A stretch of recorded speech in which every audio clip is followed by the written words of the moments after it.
வணக்கம். இது news first prime time sunrise.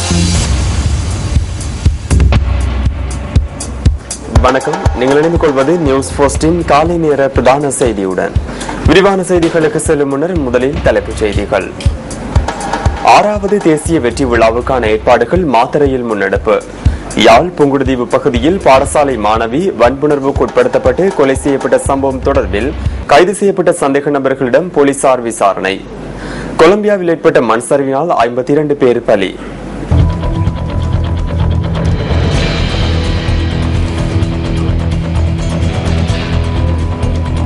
ஆறாவது தேசிய வெற்றி விழாவுக்கான ஏற்பாடுகள் மாத்தறையில் முன்னெடுக்கப்படுகின்றன. இந்த நிகழ்வுக்கு ஜனாதிபதி மைத்ரிபால சிறிசேன பிரதம அதிதியாக கலந்து கொள்ள உள்ளார். இது தொடர்பான மேலதிக தகவல்களை அறிந்து கொள்வதற்காக ராணுவ பேச்சாளர் ஜெயநாத் ஜெயவீரவுடன் தொடர்பினை ஏற்படுத்தினோம். 6வது யுத்த வெற்றி விழா நிகழ்வுகள் இன்று காலை மாத்தறை சமுத்ரா மாவட்டத்தில் இடம்பெறுகின்றது. இது ஜனாதிபதி தலைமையில் நடைபெறுகின்றது. ஜனாதிபதி காலை 8 மணிக்கு நிகழ்ச்சிக்கு வருகை தர உள்ளார். 3250 ராணுவத்தினர், 615 கடற்படையினர், 916 வான்படையினர் இந்த நிகழ்வில் பங்கேற்கின்றனர். மொத்தமாக 5186 முப்படையினர் இந்த நிகழ்வுகளில் பங்கேற்கின்றனர். 975 போலீஸ் உத்தியோகத்தர்களும் நிகழ்வுகளில் கலந்து கொள்கின்றனர். ஓய்வு பெற்ற யுத்த வீரர்களும் இந்த நிகழ்வில் கலந்து கொள்கின்றனர்.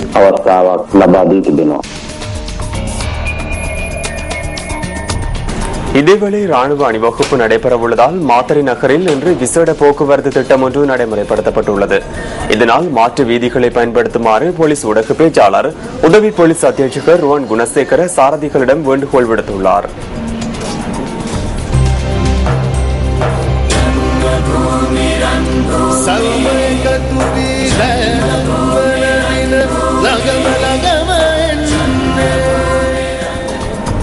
தேசத்தை ஒன்றிணைக்கும் ஒற்றுமை பயணத்தின் வாகன தொடரணி இன்றைய தினம் அனுராதபுரத்திலிருந்து தனது பயணத்தை ஆரம்பிக்க உள்ளது.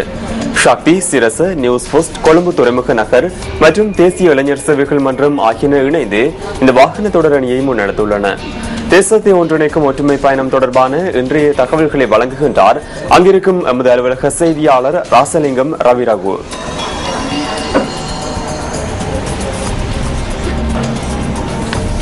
நிறுவனத்தின் எம்பிசி எம்டிவி ஊடக வலையமைப்புகள், கொழும்பு துறைமுக நகர் மற்றும் தேசிய இளைஞர் சேவைகள் மன்றம் ஆகியன ஒன்றிணைந்து ஏற்பாடு செய்துள்ள தேசத்தை ஒன்றிணைக்கும் ஒற்றுமை பயணத்தின் 12வது நாளுக்குரிய நிகழ்வுகள் இன்று ஆரம்பமாக இருக்கின்றன. அந்த வகையில் அனுராதபுர ராஜ்யத்தின் தலைநகராக காணப்பட்ட அனுராதபுரம் நகரில் இன்றைய நாளுக்குரிய நிகழ்வுகள் ஆரம்பமாக இருக்கின்றமை குறிப்பிடத்தக்க அம்சமாகும்.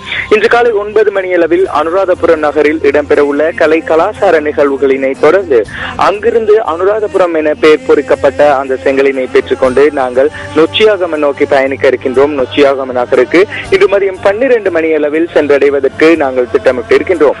அதனைத் தொடர்ந்து நொச்சியாகமையிலிருந்து கருவெல்லகஸ்வ நோக்கி எங்களுடைய இன்றைய நாளுக்குரிய பயணம் இடம்பெற இருக்கின்றது. ஆகவே எங்களுடைய சொந்தங்கள் அனைவரும் வருகை தந்து இந்த இனம், மதம், மொழி, கலாச்சாரங்கள் கலந்து இலங்கையர் என்பதனை எடுத்து காட்டுவதற்கு ஏற்பாடு செய்துள்ள இந்த புரட்சிகர பயணத்தில் இணைந்து கொள்ள முடியும் என்பதனை இந்த வேளையில் நினைவுபடுத்திக் கொள்கின்றோம். எங்களுடைய இந்த கடந்த 11 நாட்கள் முன்னெடுக்கப்பட்ட நிகழ்வில் பலதரப்பட்ட மக்கள் வருகை தந்து எங்களோடு கைகோர்த்திருந்தமையும் இந்த வேளையில் ஞாபகப்படுத்திக் கொள்கின்றோம். தொடர்ந்தும் எங்களுடைய இந்த வாகன தொடரணி தொடர்பான தகவல்களை வழங்குவதற்கு நியூஸ் பிளஸ் குழாமினர் தயாராக இருக்கின்றோம். நியூஸ் பிளஸ் செய்திகளுக்காக அனுராதபுரத்திலிருந்து ராசலிங்கம் ரவிரகு.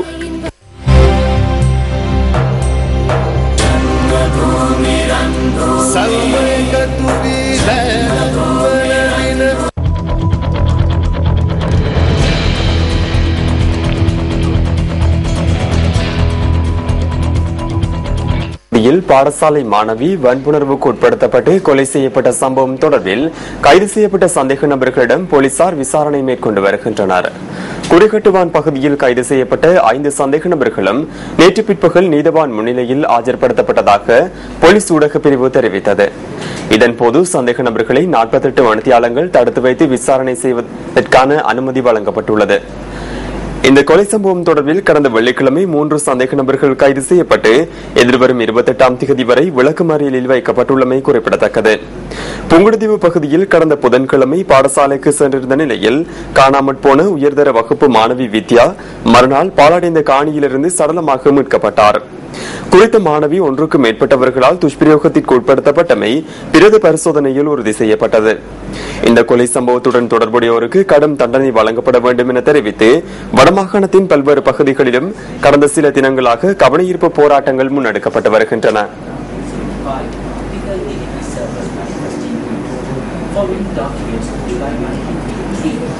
நாம் தேடும் திறமைசாலி நீங்களா? திறமையான பட்டதாரிகளுக்கு ஓர் அரிய வாய்ப்பு. நாட்டின் முதற்தர செய்தி வழங்குனரான நியூஸ் ஃபர்ஸ்டின் செய்தியாளராக, செய்தி வாசிப்பாளராக பணியாற்ற விரும்புகின்றீர்களா? விண்ணப்பியுங்கள். புகைப்படத்துடனான உங்கள் சுயவிபர கோவையை எமது மின்னஞ்சல் முகவரிக்கு அனுப்புங்கள். News First Shakti at maharaja.lk.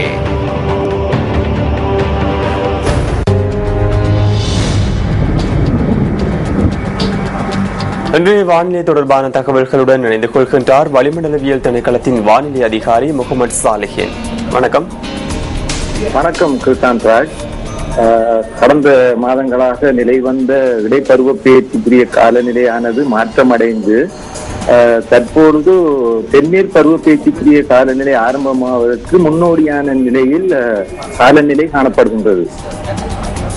இதேவேளை மத்திய சப்ரகமோ மேல் மாகாணங்களின் பல இடங்களிலும் பாரி மாத்திரை மாவட்டங்களிலும் மழை பெய்யும். பிற்பகல் அல்லது இரவு வேளைகளில் நாட்டின் ஏனைய பிரதேசங்களின் பல இடங்களில் இடியுடன் கூடிய மழை விருத்தி அடையும்.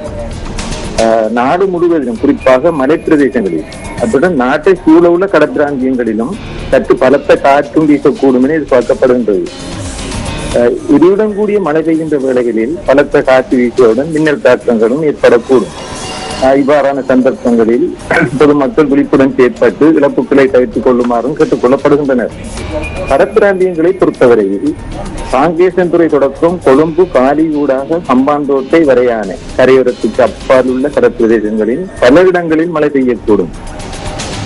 ஏனைய கடற்பிராந்தியங்களில் சில இடங்களில் பிற்பகல் மற்றும் இரவு வரைகளில் இடியுடன் கூடிய மழை பெய்யக்கூடும்.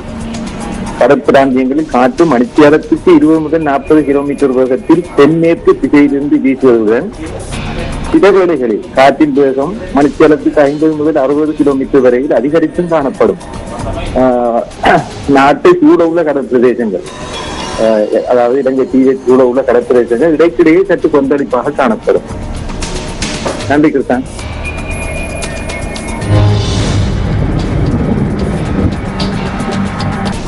இத்துடன் நியூஸ் போஸ்டின் காலை நேர பிரதான செய்தி நிறைவு பெறுகின்றது. நியூஸ் போஸ்டின் மணித்தியாளர் செய்தியை 10:25க்கு எதிர்பாருங்கள்.